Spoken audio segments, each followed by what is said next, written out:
जिले की हलचल। आकाशवाणी लखनऊ से प्रस्तुत है जिले की हलचल। आज सुनिए पीलीभीत और रायबरेली जिलों की हलचल। पहले सुनते हैं पीलीभीत जिले की हलचल। आलेख और स्वर है सतीश मिश्र का।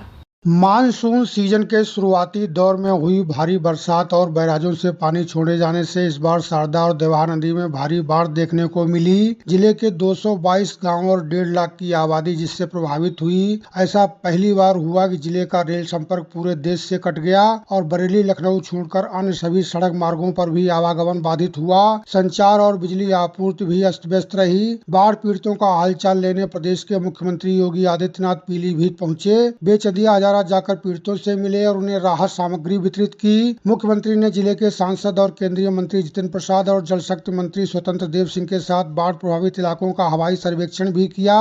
मुख्यमंत्री ने पीड़ितों को संबोधित करते हुए कहा, पीलीभीत में ही 222 गांव, 5 तहसीलों के आबादी और कृषि की जो फसल है वह उससे प्रभावित हुई है। इसके लिए नौकाएं लगाई गई हैं, मोटर बोट लगाई गई हैं, खाद्यान्न के पैकेट और लंच पैकेट बनाने के आदेश दिए गए हैं। इसके साथ ही पशुओं के लिए चारे की व्यवस्था के लिए भी उन्हें आदेशित किया गया है। बाढ़ बचाव के लिए 261 शरणालय, 46 बाढ़ चौकियों का गठन करने के साथ ही अन्य उपाय करने के भी निर्देश दिए गए हैं। जिले के प्रभारी मंत्री बलदेव सिंह औलख, गन्ना विकास एवं चीनी उद्योग राज्य मंत्री संजय सिंह गंगवार, जिला पंचायत अध्यक्ष डॉक्टर दलजीत गुरभाग सिंह, भाजपा जिलाध्यक्ष संजीव प्रताप सिंह, उपाध्यक्ष प्रफुल्ल मिश्रा, विधायक बाबूराम पासवान, विवेक वर्मा और स्वामी प्रवक्तानंद सहित कई जनप्रतिनिधि भी कार्यक्रम में शामिल हुए।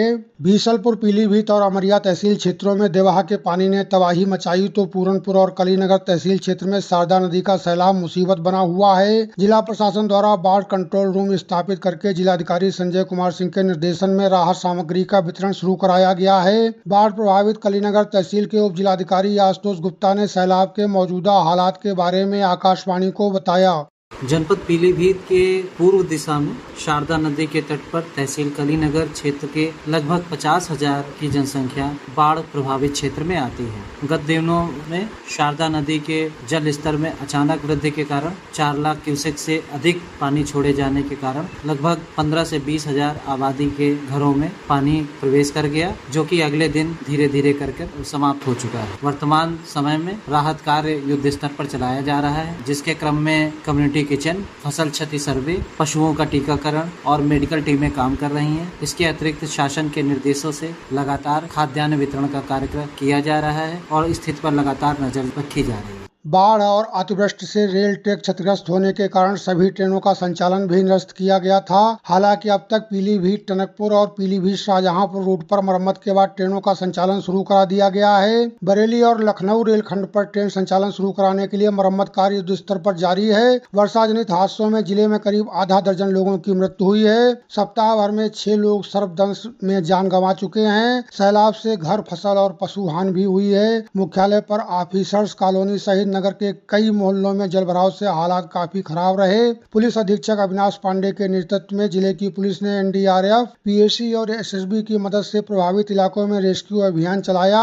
बाढ़ में फंसे लोगों को वायुसेना के हेलीकॉप्टर से सुरक्षित निकाला गया।